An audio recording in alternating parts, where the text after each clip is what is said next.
2020-23 के विधानमंडल के दोनों सदनों से सर्वसम्मति से आरक्षण की सीमा को बढ़ाकर 65% कर दिया। सरकार पुनः नया विधायक लाकर उसे पारित करे, साथ ही केंद्र सरकार पर यह दबाव बनाए कि उसे अविलंब संविधान की 9वीं अनुसूची में अविलंब शामिल किया जाए। आपने कई मुख्यमंत्रियों के साथ काम किया है, लालू जी, राबड़ी जी, जीतन राम मांझी जी।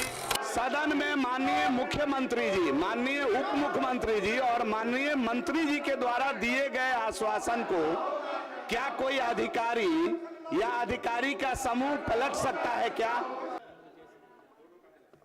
माननीय अध्यक्ष महोदय, बिहार की महागठबंधन सरकार ने राज्य की 13.7 करोड़ जनता की जाति आधारित जनगणना के आंकड़ों के आधार पर वंचित जातियों की सामाजिक और आर्थिक स्थिति सुधारने हेतु 9 नवंबर 2020-23 के विधानमंडल के दोनों सदनों से सर्वसम्मति से आरक्षण की सीमा को बढ़ाकर 65% कर दिया था। विदित हो कि पिछले 35 वर्षों से तमिलनाडु में आरक्षण की सीमा 69% है, जिसे तत्कालीन केंद्र सरकार ने संविधान की 9वीं अनुसूची में शामिल कर कानूनी सुरक्षा प्रदान की थी।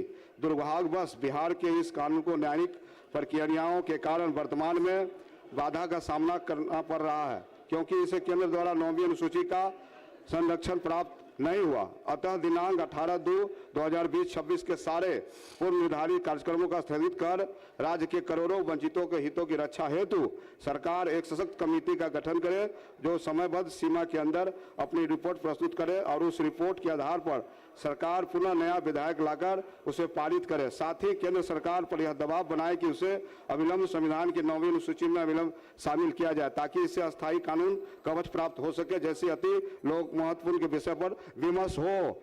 महोदय महोदय महोदय महोदय ये महत्वपूर्ण मामला महोदय, ये आरक्षण का सवाल है। मैं बड़ी विनम्रता पूर्वक आरक्षण का सवाल आपको पढ़ने की अनुमति दी गई है, पढ़ लिया आपने अगर के संरक्षण भी सरकार ने इन बातों को देखा है। बैठ जाइए, बहुत महत्वपूर्ण बात कर रहे हैं, आपके हित की बात कर रहे हैं। मैं अध्यक्ष महोदय, आपका तो बड़ा लंबा अनुभव रहा है अध्यक्ष महोदय इस सदन में, और आपने कई मुख्यमंत्रियों के साथ काम किया है, लालू जी, राबड़ी जी, जीतन राम मांझी जी और वर्तमान में बिहार के सर्वप्रिय, मनप्रिय, जनप्रिय, लोकप्रिय मुख्यमंत्री जी के साथ आपने काम किया है। अध्यक्ष महोदय,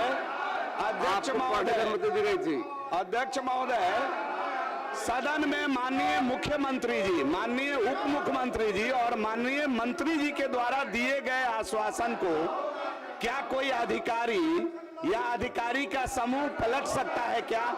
मैं ये नियमावली लेके खड़ा हूं। अगर इस सदन की गरिमा ही नहीं रहेगी तो सदन चलाने का मतलब क्या होगा? ये राजकीय आश्वासन समिति का मैटर बनता है और 285 स्पष्ट कहता है हुजूर कि समिति मंत्रियों द्वारा सदन में समय समय पर दिए गए आश्वासन, प्रतिज्ञानों और वचनों आदि की जांच करेगी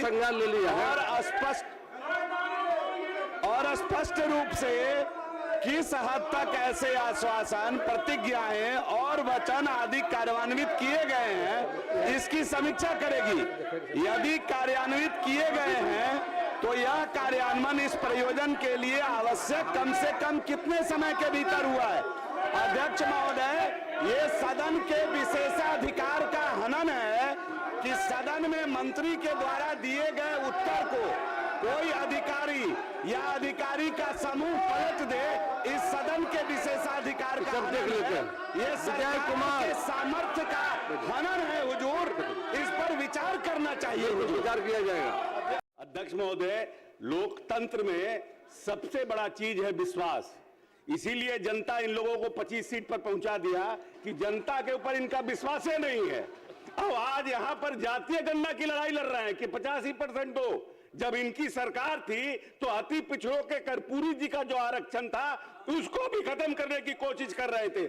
जब तक जनता पे विश्वास नहीं होगा और लोकतंत्र में संख्या नहीं होगी, तब तक यहाँ बेल में आके हल्ला करने से क्या फायदा है? श्रीमती विनीता मेहता, श्रीमती विनीता मेहता, पढ़िए पढ़िए आप। बिहार के